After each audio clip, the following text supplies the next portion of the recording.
Hey guys, it's Will. Hopefully you're having a great day. So many of us are wondering what's going on with the stock market right now, especially with AI booming. You see new technology coming out almost every day, from drone tech to new quantum computing, technological innovations. We're seeing almost a new robot that gets released every day, or even now nuclear power on the frontier right now for powering data centers. And the question is, which companies are standing to benefit the most during this time? Well, we're going to be covering that in today's video. Let's jump into it. This is a live session. This morning we were trading BAIG in our daily live trading. It's still just around our stop loss here. We had a stop loss set for about 1368. We actually ended up letting it roll just a little bit further because it's a high volatility play with some upside. So that was BAIG. It's the 2x of Big Bear. We see them kind of pushing up after hours about 1% here, and that's one we'll be watching throughout the week. What's going on, MD Akramal? Thanks for tuning in. So everybody in the market is either bullish or bearish. And the question that we're oftentimes looking at from a bearish perspective is, are we going to see corrections kick in when we're at all-time highs? Or are we going to see maybe some of these all-time highs get broken? Well, a lot of people look at the markets, look like, let's say, APLD. They're a data center company that's at a high right now, almost all-time highs since IPO, you could say, or back here in 2021. And they are building out a market cap here, getting into the couple $1 billion market cap. And you might say, stocks are so high. You see quantum computing is up. You see semiconductors are up. So what do you do when things are up? Do you sell? Do you get out before it corrects? The main thing we focus on when we see the stocks high is realizing that it's also a time in the market where so many companies are bringing tremendous value. So a lot of the thing that's overlooked, aside from inflation, that most investors miss, is that some of these companies are building tremendous value. So that's why their market caps are going so high. Now we're in a position here on APLD. We've been watching it for about 6 months, and we've seen it run as low as $2 a share, and we've seen it get up here as high as about 16, 17, $18 a share, and we are up in this position about 68%. So as you can see, APLD is at a resistance level at $16. There's a support level at 15.30 or 15.25 we've seen for a while there. And APLD is kind of getting rejected. We might see it sell back down into something like this, about a 5% sell down. That would be a conservative play. But keep in mind too, this overall uptrend that we've seen play out since July. See this uptrend, kind of stair-stepping up. And we could see a continuation like this, where it bounces, continues up into this range, 8 to 10%, or what could be a 15 to 20% margin for profit there on APLD. You can see that level about 10% if we see it continue in the direction that it's going. So right now, RSI, MACD, actually looking on the oversold side. You can kind of zoom in there, see it down below, right around 35, which indicates more of a buy. And when you take a zoom out, while we're above that previous resistance, it's been acting as a support, and maybe we get that 10% swing.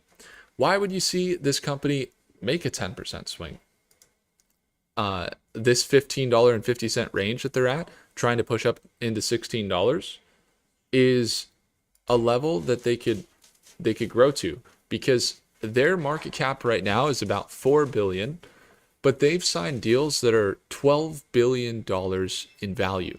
That's right, almost 3 times the size of their market cap they have signed in deals. Now, when you look at their revenue, it doesn't look so hot. See their revenue, it's like 50 million, maybe 38 million a quarter, making about 150 million a year. Whereas this balance sheet tells a different story. I see Ace is here. Ace says, can you check APLD? I was looking at that, Ace. We're going to jump right into it here. Jim says, hey, Will, enjoyed learning from you. Did you hold BAIG IG after market today. We did hold it, and we're in it right now, Jim. Crazy Carl says, was wondering if you stayed in. It's always good to have a plan until you deviate from it. Yeah, it's not so much a deviation, it's more just a margin for profit reassessment.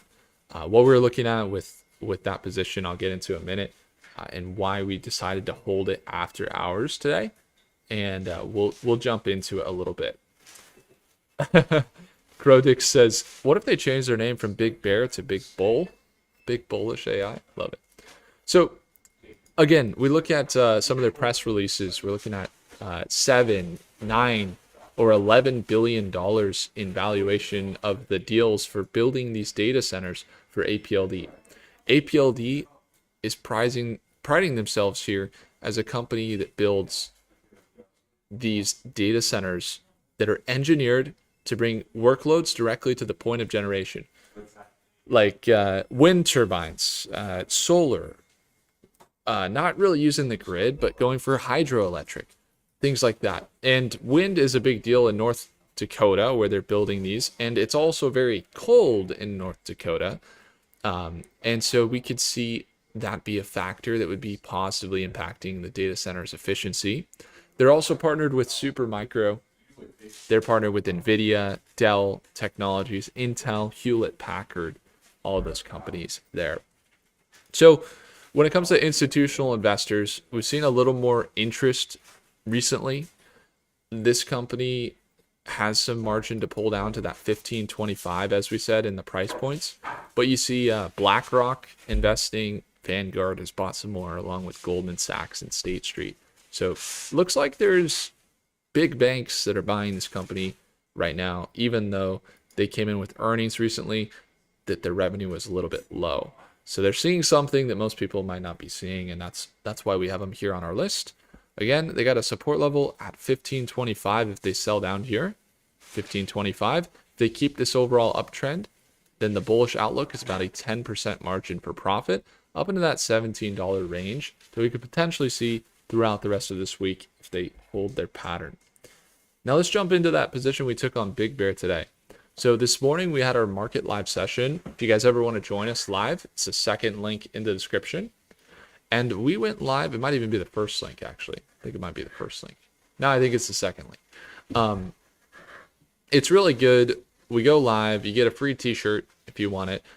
But I'm not here to share with you everything about StockMate and why members are there. I'm here to share with you the trade we made this morning because we actually had a public live trading session today, as we do every few weeks or every few months. And you can see Big Bear AI sold down at market open. We were watching it pretty closely here. It sold down aggressively. It actually sold down here to about $5.28. And we were waiting and waiting here at market open for this sell-off to kick in. And then we ended up getting in right around here. It's right around here, this $5.40 range. We saw it push up. We were in profit by midday, pretty well into profit. And then now it's sold down a little bit to that support at 528. So we're in it on BAIG is the ticker symbol, 2X of Big Bear they just introduced. And we're looking for this trade right here. It's going to be, well, it's hard because they just became an IPO index fund this past week. Or not an IPO, but they just became an index fund this past week. So it's kind of hard to look at the chart because there's like 2 days of data. But if you look at Big Bear, you could do the same thing. We're looking for this move. It's about a 5% swing upwards into these levels, 5 or 6%. So all you need to know is if it's a 2% or if it's a 1% move on Big Bear, it's a 2% move on BAIG because it's a 2X. So if Big Bear, let's say, goes down 5%, then BAIG would go down 10%. And if it goes up this 5% that we're looking for it to make this move, it's going to go up 10% over there on BAIG. So that's kind of how that works. Marty says, BBAI holding anyway in that situation. Yeah, I mean, it's down to this support level. So we'll watch it throughout market open and see how it reacts tomorrow morning. And we'll be there checking out, see how we manage that position.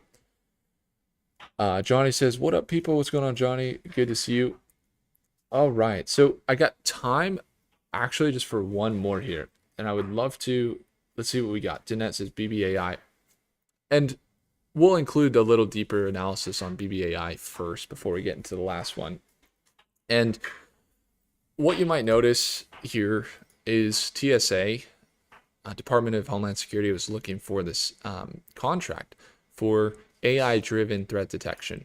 So basically, rather than having a TSA agent stand at the border security or at the airport, they just have a technology that scans your face and then does the background check or looks at your driver's license in an AI way, and you don't have to basically what the TSA was looking for is they're saying we want to hire a company to do AI driven threat detection so that we can reduce, quote unquote, reduce reliance on manual labor, improve passenger satisfaction, increase adaptability during surge events or staffing constraints. Big Bear AI is one of the top companies in Denver International Airport.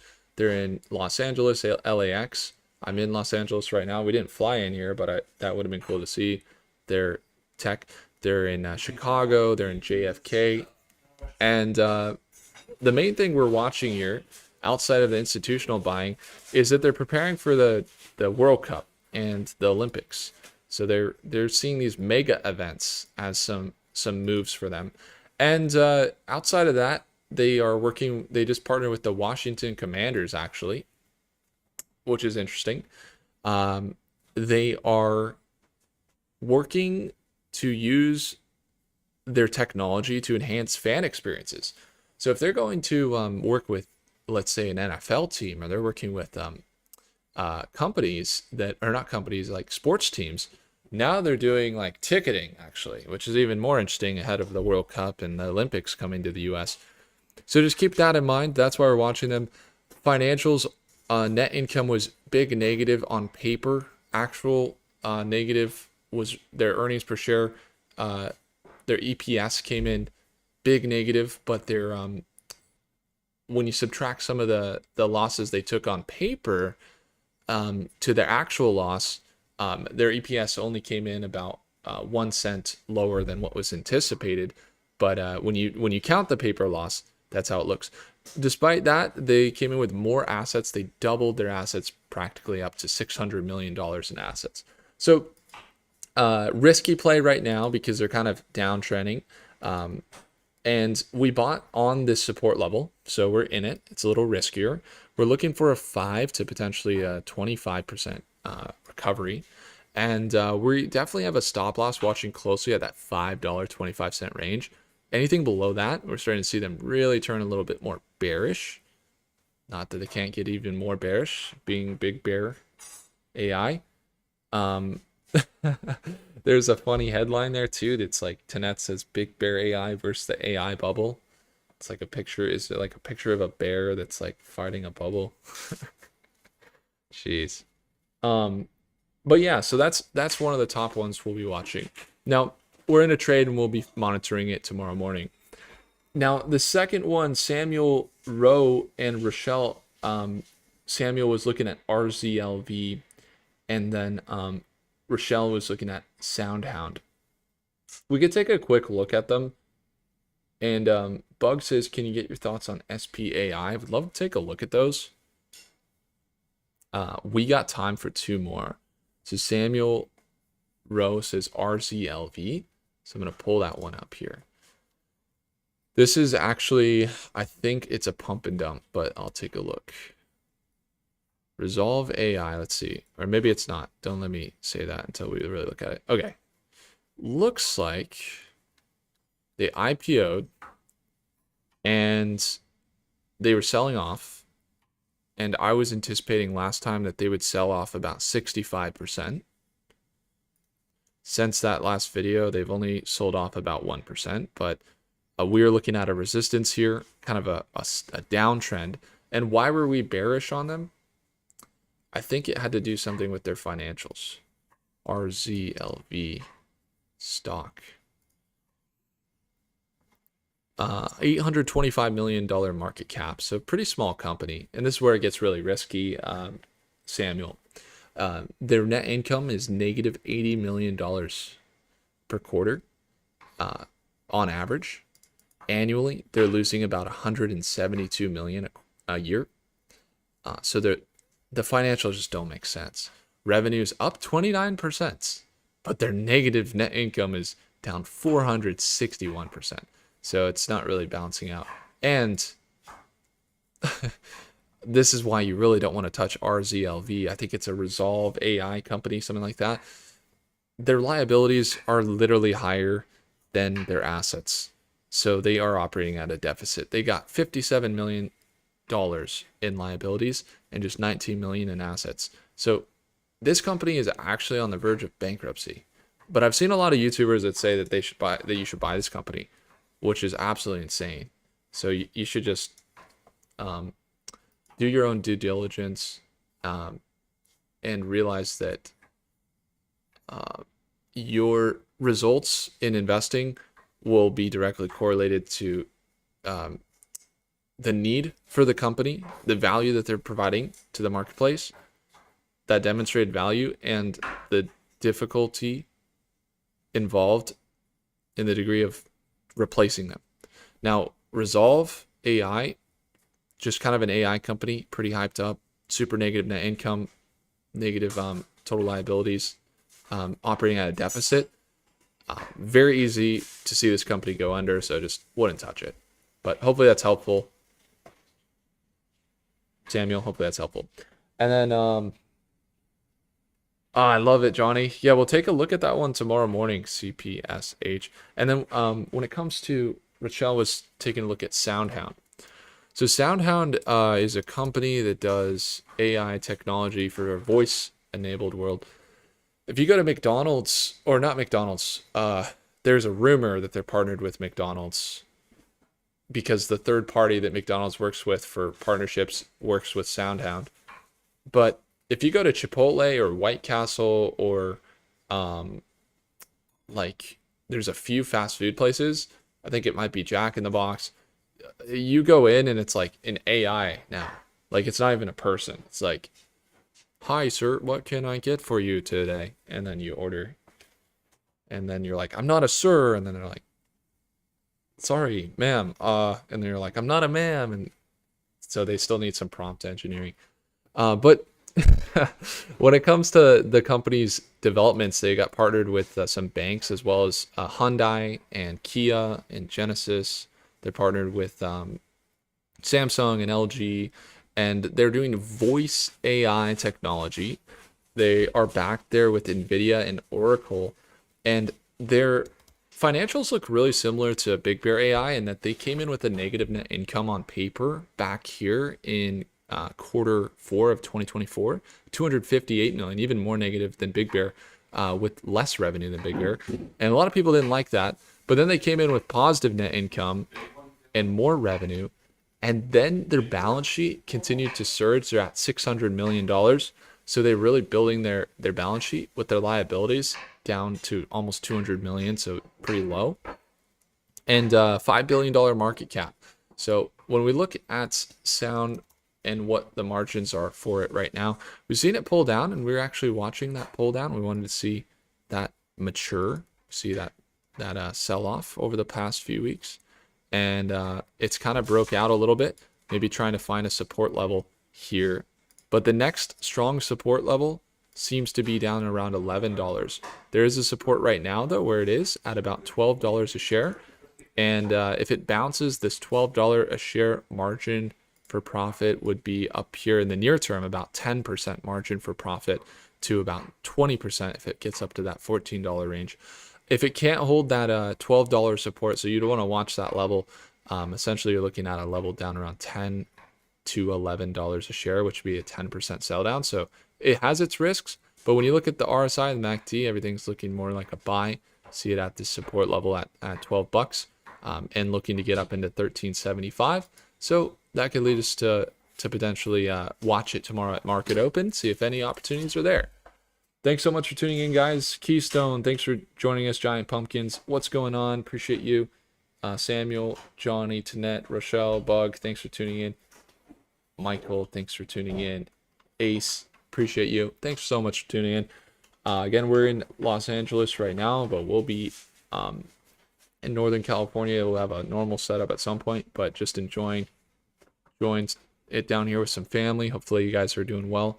And yeah, if you got any questions, shoot them over to me. Comment your thoughts below for sure. Thanks for tuning in the live chat there. And when it comes to our live session, we'll be there at Market Open. If you want to join, it's the second link in the description to join us at 6:30 a.m. Pacific time. It's free to go simply take a look at the link down below. You might have seen our sample today that we had. That was a super fun time this morning. We got to trade, and we're in a trade right now with BBAI. We'll be checking that out into tomorrow. And then when it comes to the channel, we've been growing really fast, so make sure to hit the like button to consider subscribing. Thanks so much for watching.